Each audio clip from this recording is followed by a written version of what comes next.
رسول مکرم صلی اللہ علیہ وسلم آپ کے پاس ایک جنگ کے موقع پر، اور جنگ بھی غزوہ بدر، اتنا اہم معرکہ ہے، دو افراد، دو صحابہ یہ کہیں اور سے آ رہے تھے، راستے میں ان کو کافروں نے پکڑ لیا کہ تم مسلمانوں کے ساتھ مل کر ہمارے خلاف لڑو گے اور اس لیے جا رہے ہو۔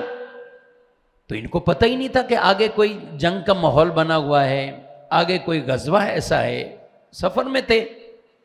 انہوں نے کہا نہیں، ہم نے تو نہیں، ہمارا کوئی ہے نہیں، ہم تو ایسے ہی جا رہے ہیں۔ انہوں نے کہا ہم سے وعدہ کرو کہ تم ان کے ساتھ مل کر ہمارے خلاف نہیں لڑو گے۔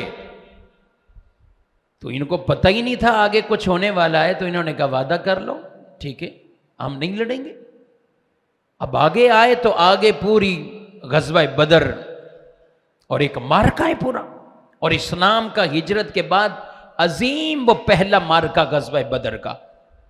نبی پاک صلی اللہ علیہ وسلم جب جنگ کے موقع پر وہ صفیں بنا رہے تھے تو اب انہوں نے سوچا کہ ہمیں تو پتہ ہی نہیں تھا جنگ کا، ہم نے تو اس طور پر ایک وعدہ کر لیا تھا، لیکن اب یہاں تو ضروری ہے، مسلمانوں کی صفوں میں کھڑے ہو گئے۔ لیکن پھر سوچا کہ حضور علیہ السلام سے مسئلہ بھی تو پوچھ لیں، کرنا تو ثواب کا کام ہے، نیکی کا کام ہے، یہ ایک بات بھی تو پوچھ لیں۔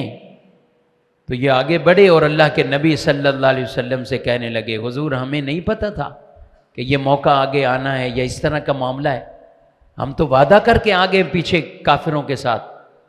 اللہ اکبر، میرے نبی صلی اللہ علیہ وسلم نے فرمایا تم صفوں سے جدا ہو جاؤ، تم صفوں سے جدا ہو جاؤ، میں تمہیں اس کی اجازت نہیں دیتا کہ تم اس وعدے کو توڑ دو اور اس کے خلاف کرو۔ اللہ اکبر، وعدہ کس سے؟ کافروں سے۔ موقع کون سا ہے؟ جنگ کا۔ یہ تصور ذرا ذہن میں لا کر آج ہم چھوٹی چھوٹی باتوں پر کہہ دیتے ارے نہیں مجبوری ہو گئی تھی، یہ ہو گیا تھا، وہ ہو گیا تھا۔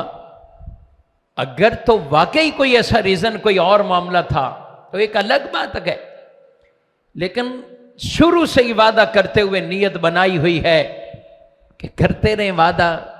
وہ وعدہ ہی کیا ہے کہ جو پورا ہو، جو وفا ہو، تو خلاف ہی کریں گے، اس کے برعکس ہی کریں گے۔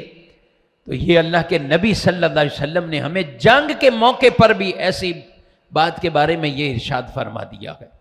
اب اسے اپنی تجارتوں میں ہو یا دیگر کچھ ایسے ایگریمنٹ اور معاہدے، مسلمان ان چیزوں کو خود بھی چیک بھی کرتا رہے۔